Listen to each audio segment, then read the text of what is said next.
세상을 연결하는 뉴스 뉴스브리지입니다. 대학에서 예술 전공이 다양해지고 세분화되면서 예술가를 꿈꾸는 젊은 청춘들이 넘쳐나는 추세인데요. 하지만 공급에 비해 한정된 예술 소비 시장의 장벽에 부딪혀 진로를 고민하는 목소리도 많습니다. 젊은 예술가들을 위한 조언을 담은 신간, 어쩌다 예술을 해서의 저자 김태희 작가와 자세한 이야기 나눠봅니다. 어서 오세요. 안녕하세요. 네, 어쩌다 예술을 해서 좀 제목부터 의미심장한데 이 책을 쓰시게 된 계기가 궁금합니다. 네, 이 책은 현재 과잉 공급되어지면서 어려운 생계와 또 정서의 불안정을 맞닥뜨려 있는 20대에서 40대 젊은 예술가들에 관한 책입니다. 저도 예술가의 시기를 지나오면서 또 예술가들이 가지는 여러 문제들을 보기도 하면서 이 지필의 필요성을 갖게 된 책인데요. 돈을 잘 못 벌어서 생계의 영역에서부터 힘들다라는 것에서부터 또 예술가들이 가지는 생활, 습관의 문제, 인간관계 문제, 그리고 다양한 그 향후 AI 기술 시대 성장에 압도당하지 않고 어떻게 함께 성장해 나갈 수 있는 것인가에 관한 이야기까지 담고 있습니다. 네, 실제 대학에서 예술을 전공한 뒤에 이 직업으로 연계가 되는 비율은 어느 정도 될까요? 네, 이것은 예술을 떠나서 전체 대학 졸업자들이 자기 전공대로 직업을 가지는 비율은 전체 한 20% 내외로 보고 있습니다. 정치학과를 나왔다고 해서 정치계로 가거나 경제를 전공했다고 해서 다 경제에 관련한 업무를 하지 않는 것과 같습니다.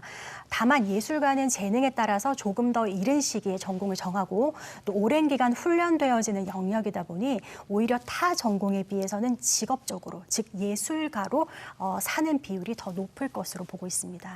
네, 예술은 이 수요와 공급의 미스매치가 심한 분야로도 꼽힙니다. 특히 젊은 예술가의 공급이 늘어난 이유가 있을까요? 네, 특히 지난 20년간 그 전국의 예술대학 예술학과에서 수많은 예술가가 쏟아져 나왔다고 할 수 있습니다. 다양한 그 사회 환경적인 요인들이 함께 있겠지만 원인 중 하나로는 1996년 대학 설립 준칙주의에 따라서 사립대학이 이제 전국에 우후죽순 생기게 된 겁니다. 그 결과 현재 우리나라 전체 대학의 85%가 사립대인데요. 문제는 당시 미디어에서 예술계와 그리고 대중예술인을 굉장히 좀 크게 조명하였고 그러면서 또 사립대마다 엄청난 예술학과들을 그 일종의 경제성을 위해서 만들게 된 것입니다. 그래서 기술 위주의 전문대학에서도 미용, 제빵 전공 등과 함께 이어진 것이 실용음악과, 연극영화과 혹은 디자인과 같은 예술 관련 학과들이 만들어졌습니다. 이런 현상들이 바로 그 예술계의 공급을 부추겼다고 저는 보고 있습니다. 네, 2021년도 이 예술인 실태조사에 따르면 예술가 1년 평균 수입이 695만 원입니다. 이 소득이 아예 없는 경우도 있고 또 예술을 전업으로는 이 생계 유지가 어려워서 투잡, 쓰리잡 이렇게 병행하는 경우들도 많은데요.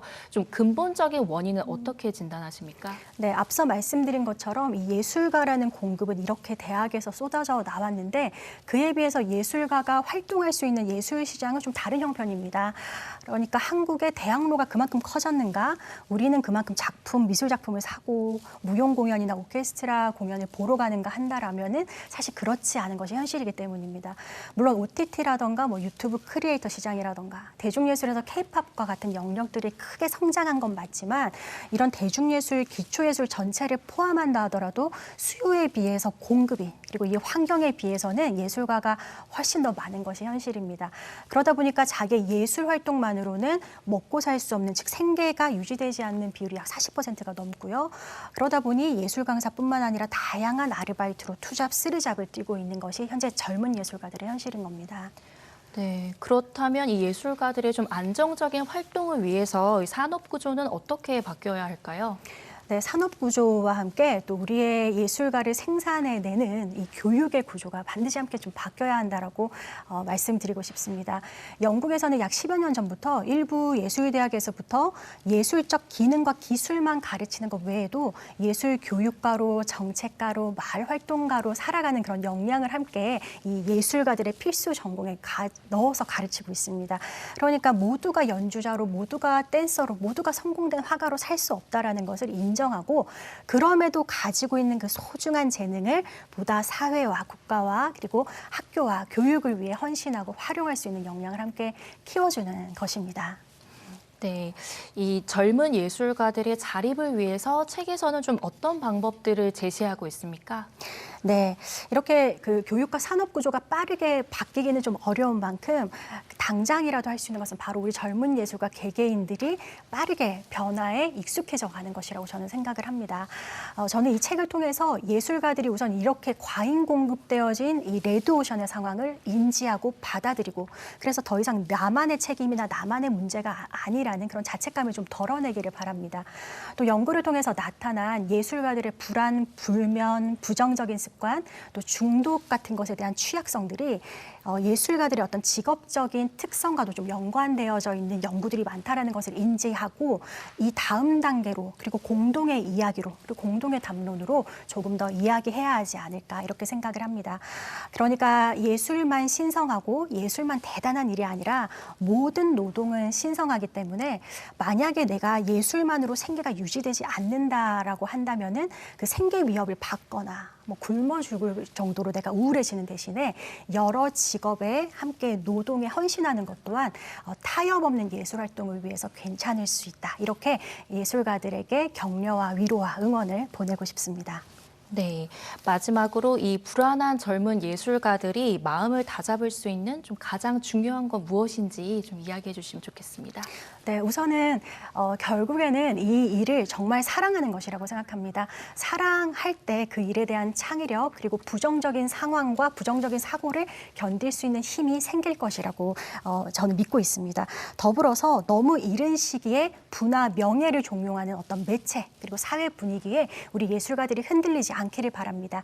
예술가의 일은 결국 농부의 일과 같아서 이 청년의 시기는 그렇다면 거두는 시기가 아니라 뿌리는 시기라고 저는 생각을 하고 있습니다. 조금 지루하고 아무 일이 일어나지 않더라도 누군가 빨리 성공하는데 나는 잘 되지 않는다 하더라도 씨 뿌리는 시기라고 충분히 격려를 드리고 싶고요. 마지막으로 다시 곳곳에서 우리 외로운 예술가들의 살롱이 열리기를 바랍니다. 정치는 광장에서 큰 곳에서 큰 소리가 큰 목소리로 열리지만 담론은 다리 주변에 이런 살롱들에서 열린다고 생각합니다.